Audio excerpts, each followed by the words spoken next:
শুভ সন্ধ্যা বন্ধুরা।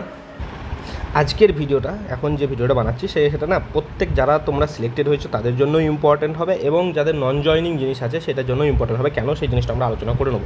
প্রথম থেকে লাস্ট পর্যন্ত ভিডিওটা দেখো।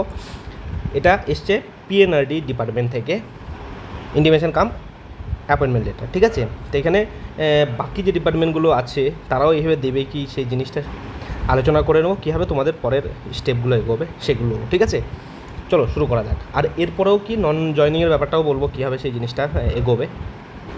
দেখো এখানে কী করেছে, ফ্রম সিনিয়র ডেপুটি সেক্রেটারি থেকে পিএনআরডি ডিপার্টমেন্ট থেকে যারা পিএনআরডি সিলেক্ট হয়েছে পরপর সিরিয়াল নাম্বারে দেখো roll number serial number name আমাদের 116 জনের এখানে নাম রোল নাম্বার দেওয়া আছে।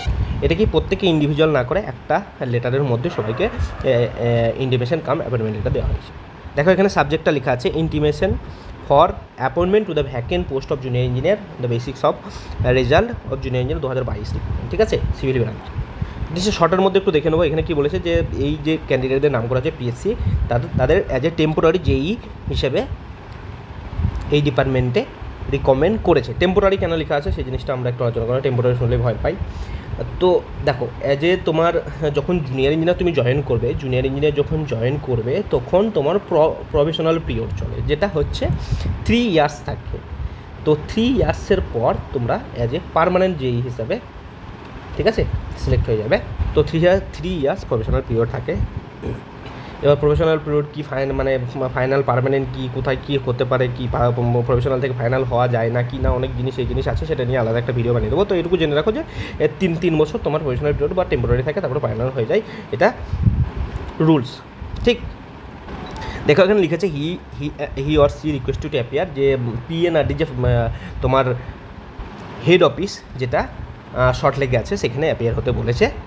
সাথে কী কী নিয়ে যেতে হবে একটু ভালো করে শুনবে। অ্যালং উইথ দেখো original document in support all statement made in application, যখন অ্যাপ্লিকেশন করেছিল রিগার্ডিং ডেট অফ বার্থের জন্য, যে অ্যাপ্লিকেশনে যখন যে ডকুমেন্ট দিয়েছিলে date of birth, educational qualification, caste, আর কারো যদি disability certificate if require.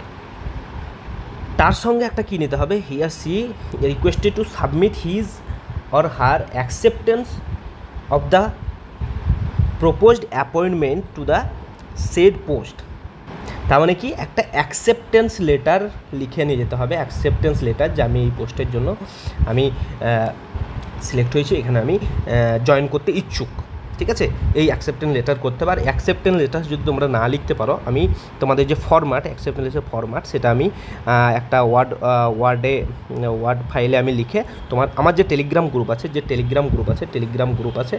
Telegram group link তোমার বায়োতে দেওয়া থাকবে, সেখানে আমি আপলোড করে দেবো। এবং তোমাদের সুবিধার্থে একটা কি WBPSC জেই সিলেক্টেড ক্যান্ডিডেট বলে একটা হোয়াটসঅ্যাপের গ্রুপ ক্রিয়েট করা হয়েছে, সেখানে সেই লিঙ্কও আমি তোমার ডেসক্রিপশানে দিয়ে দেবো এবং কমেন্ট সেকশানে পিন করে দেবো। সেখানে তোমরা জয়েন করবে। সেখানে প্রত্যেক ধরো 860 জন যতজন সিলেক্ট হয়েছে রেসপেক্ট অফ ডিপার্টমেন্ট, সব ডিপার্টমেন্টেরই সবাইকে এক জায়গায় রাখার একটা প্রচেষ্টা করা হয়েছে। যেমনটা আমরা একটা গ্রুপ বানিয়েছিলাম যেখানে WBPSC জেই ইন্টারভিউ বলে যারা সিলেক্ট হয়েছিল, প্রায় 1000 ক্যান্ডিডেট ওখানে ছিলে, একে অপরকে খুব হেল্প করেছো, সবাই বলেছো গ্রুপটা তোমাদের অনেক হেল্পফুল হয়েছিল। সেম জিনিস এটা সিলেক্টেড ক্যান্ডিডেটের জন্য এই গ্রুপটা বানানো হয়েছে, যাতে তোমরা প্রত্যেকটা ডিপার্টমেন্টে যে প্রসেসগুলো হচ্ছে একে অপরকে হেল্প করতে পারো, ঠিক আছে।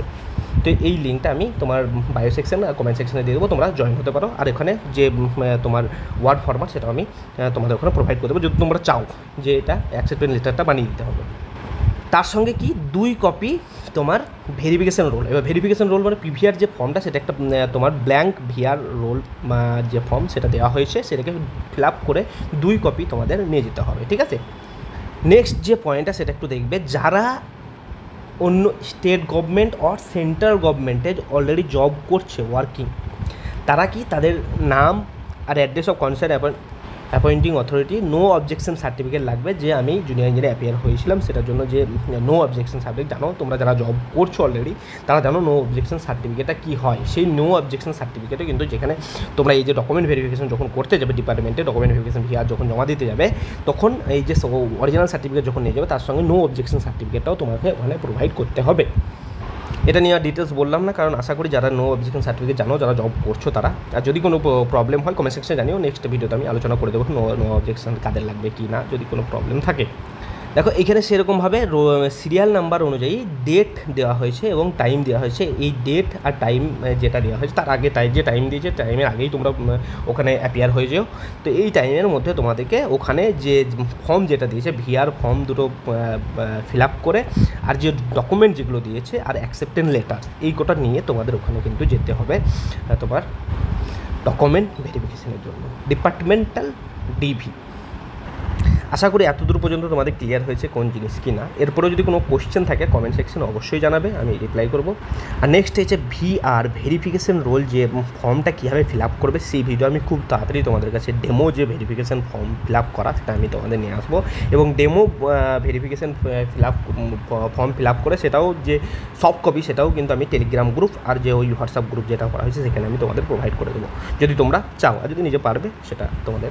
এখন চলে আসি নন জয়নিংয়ের ব্যাপারটা। দেখো নন জয়নিং জিনিসটা কখন হয়? নন জয়নিং জিনিসটা ধরো এই ডিপার্টমেন্ট PNRD ডিপার্টমেন্ট ধরো কী করলো, যেই ক্যান্ডিডেটদের এই ডেটে এই টাইমে ডাকা হলো, এখন কি অ্যাকসেপ্টেন্স লেটারও নেওয়া হলো যে আমরা জয়েন করতে চাই এরকম বলে। এখান থেকে যতজন ক্যান্ডিডেট জয়েন করবে না সেগুলো হয়ে গেল নন জয়নিং পোস্ট। সেগুলো কী করবে ডিপার্টমেন্ট কী করবে, পিএসসিকে ইনফর্ম করবে যে এত ধরো 116 পোস্টের মধ্যে ধরো 16 জন জয়েন করলো না, ওই 16 জন পিএসসিকে জানাবে যে এই 16 যে ক্যান্ডিডেট সেটা তারা জয়েন করেনি। তো এটা নন জয়নিং পোস্টে সেটা তখন অ্যাড হয়ে যাবে, কিন্তু সেটা কি ডিপার্টমেন্টকে PNRD ডিপার্টমেন্ট যত তাড়াতাড়ি সেটা প্রোভাইড করবে পিএসসিকে তত তাড়াতাড়ি নন জয়নিংটা বেরোতে পারে। সেজন্য পিএসসিকে একটা চিঠি করবে যে এরকম ক্যান্ডিডেট সিলেক্ট হয়েছে, সেটা ডিপার্টমেন্টকে চিঠি করেছে, কতজন জয়েন করেনি সেটাও যদি ডিপার্টমেন্টকে চিঠি করে তাড়াতাড়ি সেই জিনিসটা আসে। তো সেটা নন জয়নিং কীভাবে ফাস্ট করা যায় সেই জিনিস নিয়ে আমরা আলোচনা করব নেক্সট কোনো ভিডিওতে। তো প্রসেসটা হচ্ছে এটা জিস্ট, ঠিক আছে?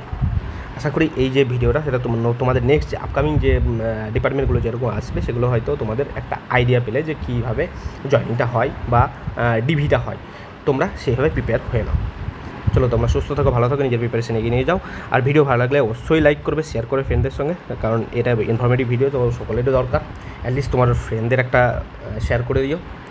আর যদি মনে করো যে চ্যানেল থেকে কিছু গেন করতে পারছো অবশ্যই সাবস্ক্রাইব করে চ্যানেলকে এগিয়ে নিয়ে যাও। চলো, থ্যাংক ইউ।